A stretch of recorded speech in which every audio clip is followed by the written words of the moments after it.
city.ca for the community roundup. Right now we're at the North Peace Museum with Heather, and we are also joined by Glynnis and Bruce with the Charlie Lake Conservation Society.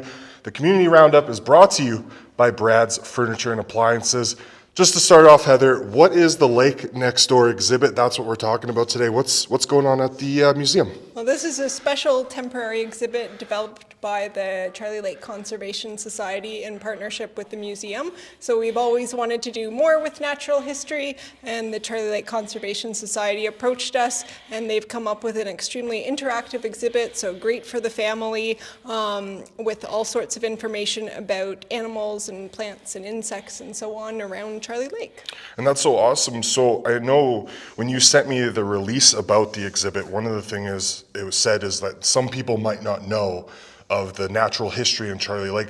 So why is it so important that we let residents know in the Peace region, how much natural history there is in the area?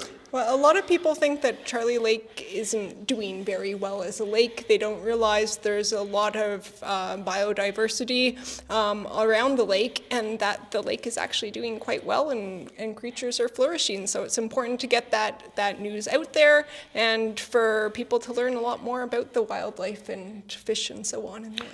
So this is a special exhibit. It started, I believe the grand opening was on May 18th. You guys worked very hard during the wildfires that, everyone was stressed at that point. But you guys worked with having everything set up. How did that process go? We'll start with you, Glynnis. All right. Well, we wanted to have part of the exhibit where people could get involved, they could do things, they could do a learn and discover and think of lots of questions.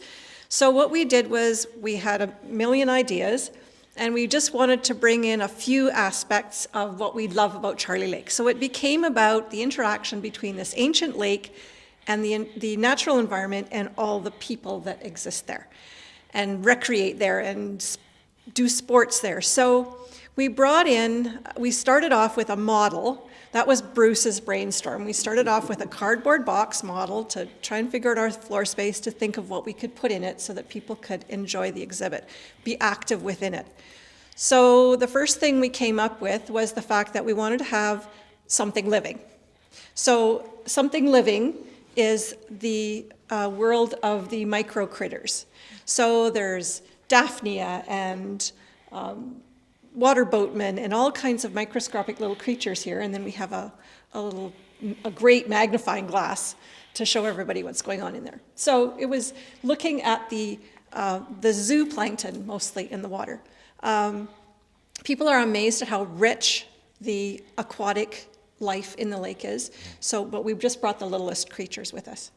So then we thought, well, we had to represent the wildlife around the lake. We have one of the most diverse areas for birds and wildlife in one small watershed. So then we created the blocks.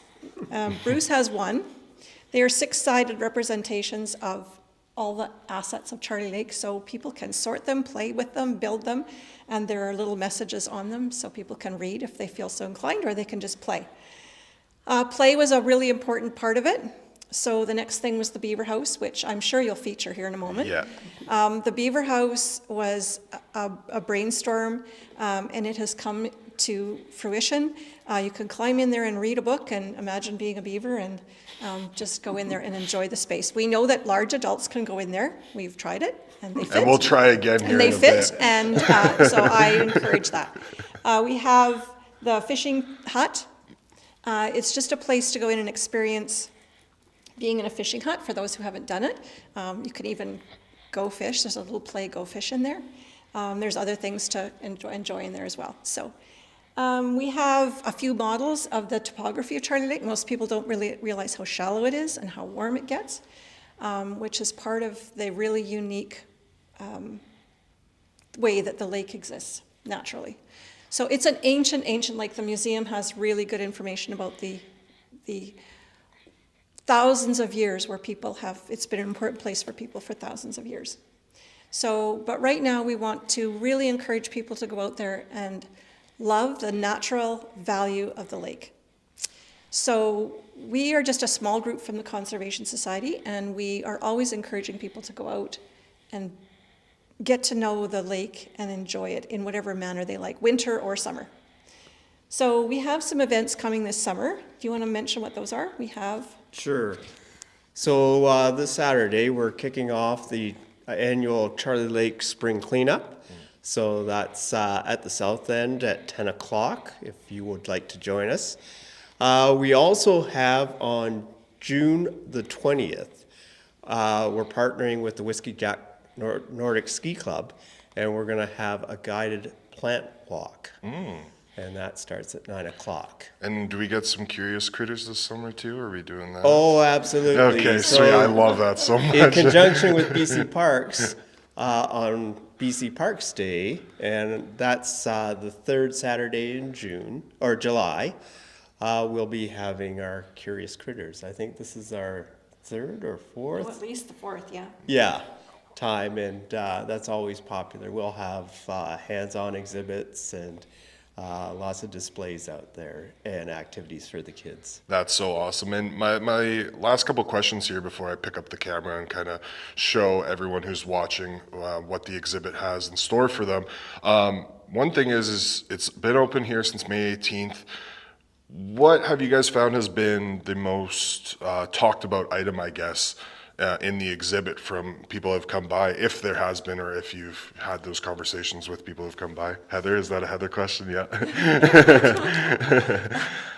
It's hard to say, but I would say one of the most played with items anyway are the blocks. Yeah, there's a lot of but I variety. think the beaver dam's also a big hit, and the aquarium. So those are the three big ticket items. That's awesome. And then my last question here, again, it was grand opening May 18th.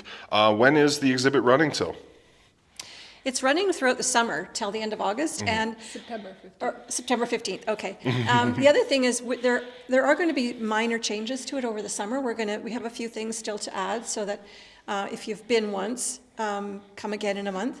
Also this summer, we're going to be having some evening talks. So I think in August. Stay tuned. Yeah, so stay tuned. So keep in touch with the museum because we're going to be having some evening sessions to give some information on some of the reports we've done on the lake monitoring and those kinds of things. So the actual work that the Conservation Society has been doing, we've got reports that we want to present to the community, and we'll do that in the form of some meetings this in the evenings this summer. Oh, and some activities in conjunction with the library and the museum and us for kids. Right. Through the summer. For the children, yeah. And then, of course, there's our bat walk in August, this first weekend in August. Love that, too. And there'll be That's more awesome. information coming out about that. Yeah. Awesome. Well, thank you so much, guys. Let's do a quick tour here. Why don't we get Bruce? Why don't you grab the mic and we can start over at the beaver dam over there. Okay, so I'll let's just pick up the camera. All righty. come on over to the Beaver Lodge. So this is designed so that kids can grab a book, jump inside, lie on those pillows, and read.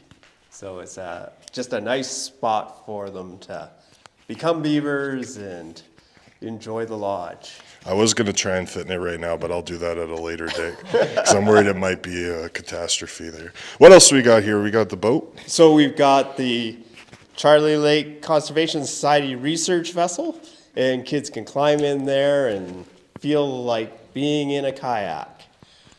And then over here, So many blocks. these are the blocks for the kids to look at the pictures. They can identify the creatures. We have a variety of guides here, so they can look at the pictures and try to identify them. They can build a wall or a fort, whatever they want to do with them. So it's up to whatever their imagination will allow them. That's awesome. And you guys created all these blocks, I'm assuming. Right? Yes, Yeah. absolutely. A Yeah. lot of hard work into this. And this is our fishing hut / bat cave. So I don't know if you can see inside. We've got a variety of friendly bats inside, and we have a little fishing pond. So I have some weird camera motions going on right now. so you can try your hand at trying to catch a pike or a walleye or a lingcod. That's so awesome. And then we have, throughout the exhibit, posters and exhibits telling the story of Charlie Lake and the diversity of wildlife there. Of course, the aquarium. We brought some water and plants from the lake, so kids can take a close look at it and see what sort of things are swimming in there. And we also have this area where the kids can play on a floor puzzle with some creatures, and we have a video presentation as well that will play. Awesome, awesome. Thank you so much, Bruce, for giving us this tour here. I appreciate it. Glynnis, Heather, thank you so much for speaking today with the Community Roundup. I'm going to try and prop this down, or at least put my face in here. All right, awesome. Now I have to bend down. It's Trey Lopushinsky with the Community Roundup at energeticcity.ca. Community Roundup is sponsored by Brad's Furniture and Appliances. Thank you guys so much for watching. Again, make sure you guys come down to the North Peace Museum and check out the Lake Next Door exhibit. It's wonderful, and I'm going to go try and fit in that beaver dam right now. If there's a news story that comes out about it being broken, it's mine, and I'm sorry, guys, right off the top. Thanks.